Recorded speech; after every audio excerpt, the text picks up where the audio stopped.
जिंदाबाद, नरेंद्र मोदी जिंदाबाद, अमित शाह जिंदाबाद,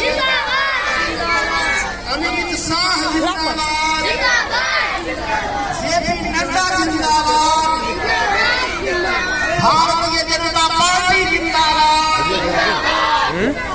आवाज ही रिकॉर्डिंग हो रहा है, आवाज ही रिकॉर्डिंग हो रहा है, सब चीज रिकॉर्डिंग। सवेरे में चर्चा कितना अच्छा है,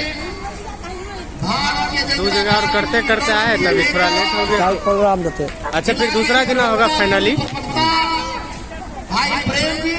हमारा फोटो हम सब के बीच उपस्थित है जाइए ना आगे वहाँ उसी जगह रहिएगा फोटो सब नेता भाई गोविंद सदा जी, आपके चहेते स्थानीय कार्यकर्ता और जिला के लोकप्रिय नेता भाई रवि कुमार निराला जी और आप तमाम माताओं बहनों भाइयों, आज आप लोगों के बीच हम उपस्थित हुए हैं और यह उपस्थित होने का कारण है 31 जनवरी को महामहिम राष्ट्रपति द्वारा जो संसद में अभिभाषण हुआ था उसका कुछ हम अंश आप लोगों के बीच रखेंगे।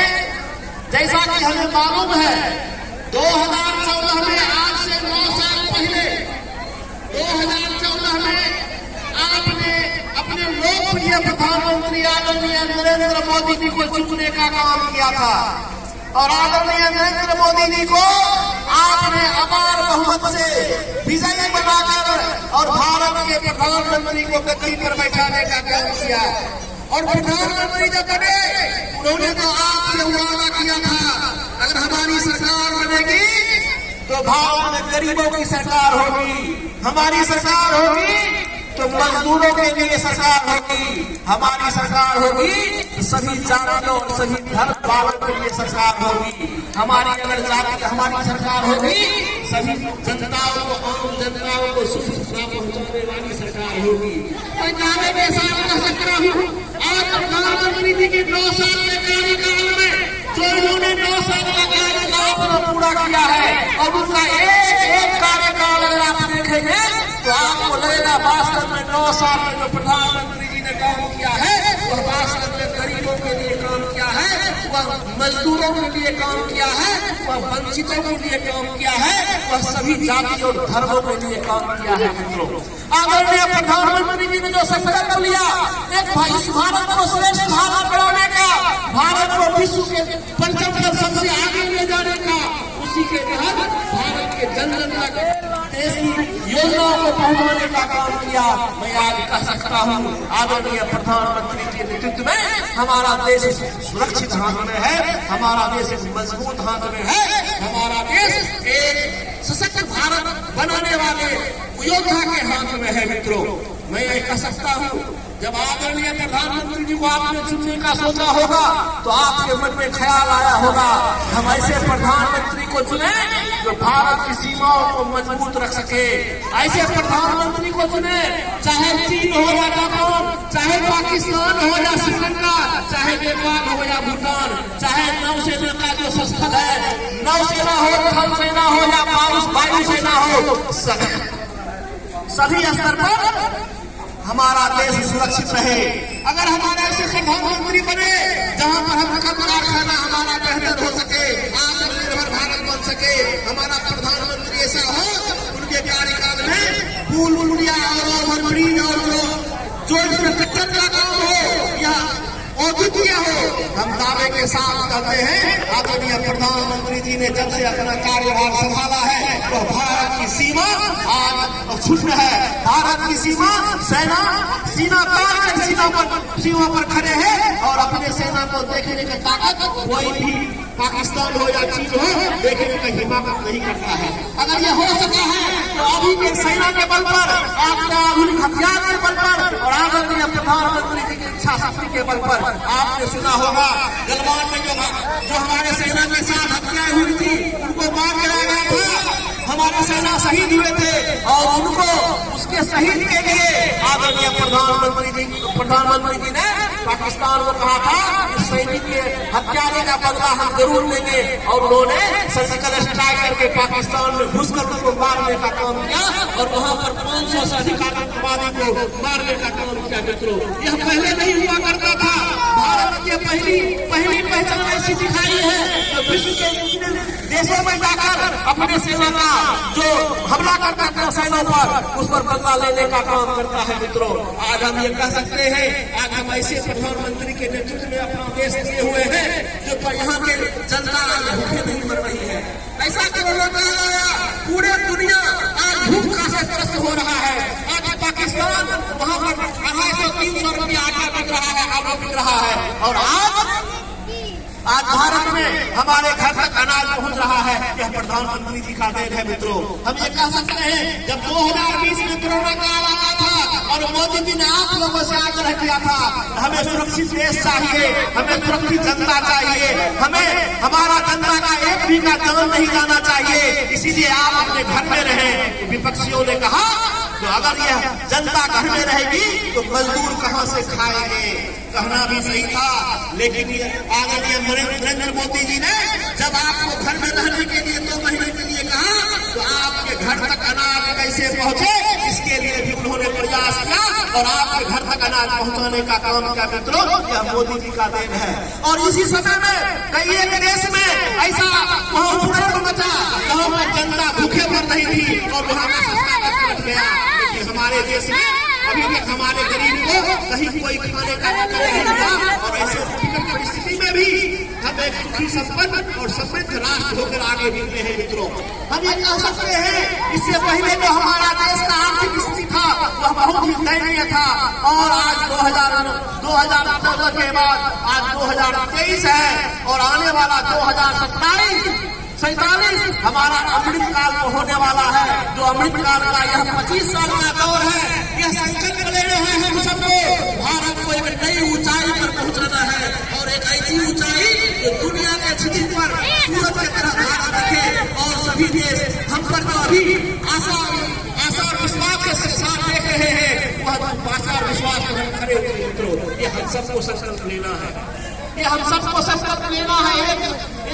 130 करोड़ जनता को संकल्प लेना है। हम आने वाला 2047 का भारत कैसा बनावे, आने वाला 2047 का भारत में हम कैसा भारत देखना चाहते हैं। मित्रों, आज हम गरीबी की बात करते हैं, गरीब की घरों की बात करते हैं।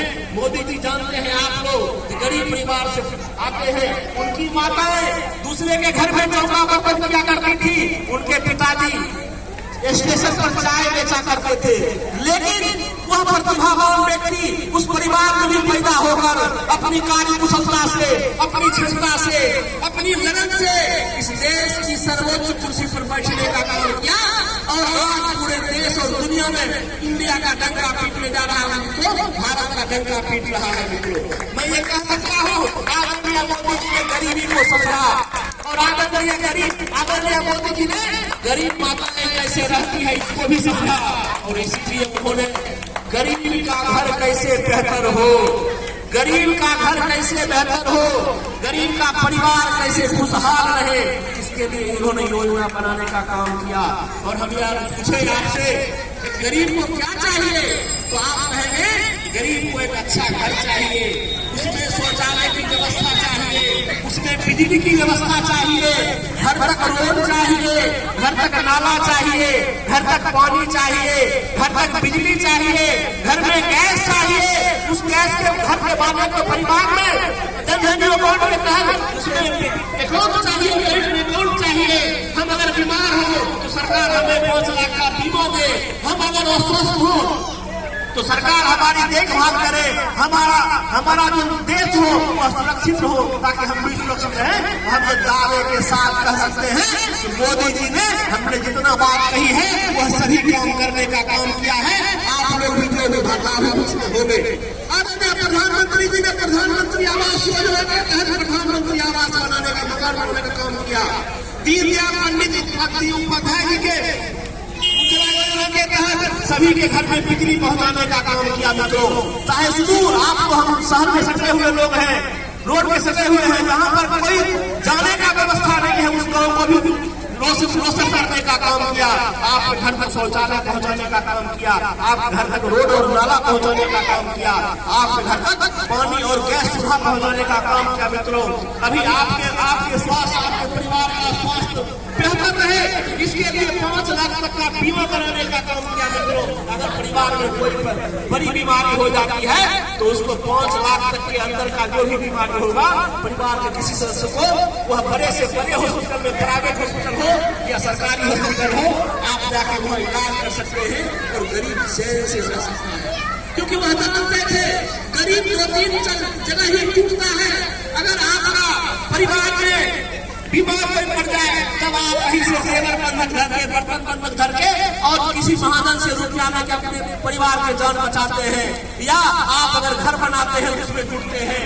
मैं यह भी बताना चाहूंगा, जिन्होंने भी श्रमिक कार्ड बनाया हुआ है, अगर वो अपनी बच्ची को 18 साल के बाद शादी करते हैं, 18 साल जो सर्टिफिकेट एज है उसके बाद शादी करते हैं, 1 लाख रुपया शादी करने पर दोनों को मिलता है। मित्रों, यह बहुत लोग को नहीं मालूम है और क्या करते हैं, वह कम उम्र में शादी कर देते हैं और इससे वंचित रह जाते हैं। हम आग्रह करेंगे आप लोग सभी इसका लाभ उठावें, अपनी बच्ची का शादी 18 साल के बाद करें और वह श्रमिक कार्ड अगर बना लेंगे तो आपको 1 लाख रुपया श्रम विभाग के तहत भारत सरकार देने जाती है। मित्रों, ये सभी योजना ऐसी योजना है 300 के तहत आपको अगर देखेंगे तो कहीं भी ऐसा कोई पहलू नहीं छूटता जो आदरणीय प्रधानमंत्री मोदी जी ने इस देश की जनता को देने से बचे हैं। मित्रों, हम चाहे टेक्नोलॉजी के माध्यम से, आज हम इंटरनेट के माध्यम से अपनी व्यवस्था को सुदृढ़ कर लिए हैं। पहले इस देश के हुआ करते थे प्रधानमंत्री आदरणीय राजीव गांधी, और लोग कहा करते थे हम जब 1 रुपया देते हैं तो जमीन पर 15 पैसा पहुंचता है। लेकिन आज हम दावे के साथ कहते हैं, आदरणीय प्रधानमंत्री जी सीधा ठोक कर कहते हैं, अगर गरीब के अकाउंट में हम 100 रुपया दे रहे हैं तो गरीब के अकाउंट में 100 रुपया जा रहा है, उसे एक भी बिचौलिया नहीं खा रहा है। मित्रों, आज गरीब का हाथ मजबूत हो रहा है, बिचौलिया बीच से गायब हो गया है, भ्रष्टाचारी रोड पर है, वह जेल में बंद हो रहे हैं, भ्रष्टाचारी को कुचलने का काम किया गया है। जितने भी गलत काम करने वाले हैं उनको कुचलने का काम किया गया है, और जो सही काम करने वाले हैं, जो राष्ट्र हित में काम करने वाले हैं, जो राष्ट्र को आगे बढ़ाने वाले लोग हैं, उसको प्रोत्साहित करने का काम कर रहा है। मित्रों, मैं आप लोगों से आग्रह करूंगा, आप जनता मालिकों से यह विनम्र निवेदन करूंगा, आप जिस तरह से 2 बार आदरणीय प्रधानमंत्री जी को इस प्रधानमंत्री के गद्दी पर बैठाने का काम किया, 2024 में वही बार आने वाली है।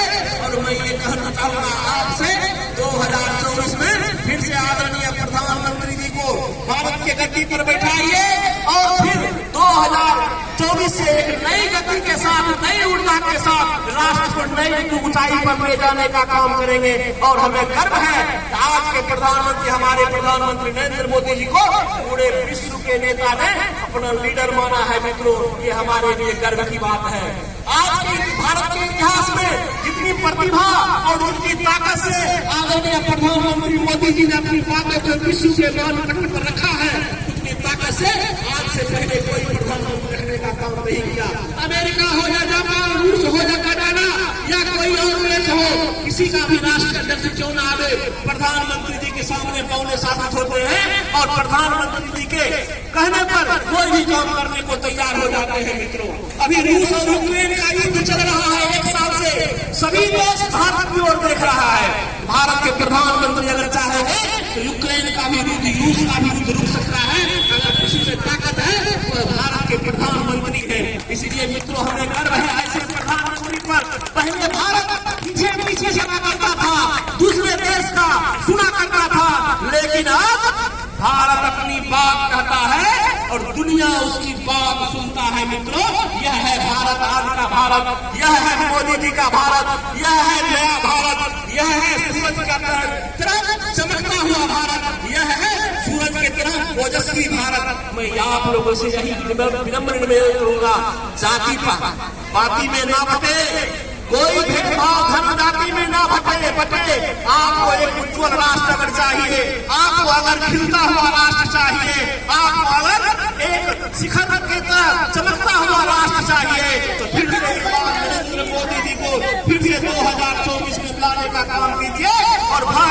जनता पार्टी के नेतृत्व में भारत में फिर से भारतीय जनता पार्टी की सरकार बनाइए, भारत में फिर से कमल खिलाइए, ताकि गरीब से लेकर अमीर तक भारत में फिर से मजबूती से आगे बढ़ सके। आप लोग सोचते होंगे, कोई सोचते होंगे हम तो काम करने वाले हैं, हम तो किसी घर में काम करते हैं, कोई कहते हैं हम किसान हैं, हम क्या कर सकते हैं राष्ट्र के लिए। नहीं मित्रों, आपको यह सोचना होगा, अगर कोई किसान अच्छा फसल अपने खेत में उगाता है तो उसके लिए राष्ट्र की तरक्की में वह काम कर रहा है। मित्रों, कोई व्यवसाय अगर अपना काम अच्छा से कर रहा है तो वह राष्ट्र की तरक्की में काम कर रहा है। कोई मजदूर अगर किसी का घर बढ़िया से निर्माण कर रहा है तो वह राष्ट्र की तरक्की में काम कर रहा है। कोई अगर माताएं अपनी बच्चे को बढ़िया से पढ़ा रही है, लिखा रही है, आगे बढ़ा रही है, वह भी राष्ट्र के निर्माण में काम कर रही है। मित्रों, इसी तरह सभी इसी ध्येय से अपने काम को करते हुए, राष्ट्र को ऊंचा रखते हुए अपनी कामों को करने का काम करें। और 130 करोड़ जनता जब हम सब काम मिलकर करेंगे, आने वाला अमृतकाल 2047 तक में हमारा राष्ट्र दुनिया के सबसे ऊपर पर होगा, सबसे शिखर पर होगा, और हम कहेंगे भारत माता की जय, भारत माता सबकी जय। तो इसी तरह शब्दों के साथ आप लोगों के बीच आया हूँ मित्रों, आशीर्वाद लेने के लिए। हमें आशा है हमारी बातों को सुनकर आप हमें आशीर्वाद देंगे, आदरणीय प्रधानमंत्री को प्यार और स्नेह से 2024 में फिर से बुलाएंगे और अपने देश को चलाने का जो उनका एक जज्बा है उसको पूरा करेंगे। मैं इन्हीं चंद शब्दों के साथ बातों को विराम देता हूँ। बोलिए भारत माता की, भारत माता की, वंदे वंदे, नरेंद्र मोदी जिंदाबाद, नरेंद्र मोदी जिंदाबाद, अमित शाह जिंदाबाद, अमित शाह जिंदाबाद, जेपी नड्डा जिंदाबाद, जेपी नड्डा जिंदाबाद, भारतीय जनता पार्टी जिंदाबाद, भारतीय जनता पार्टी जिंदाबाद, पुधौरा की जनता जिंदाबाद, पुधौरा की जनता जिंदाबाद। धन्यवाद। अब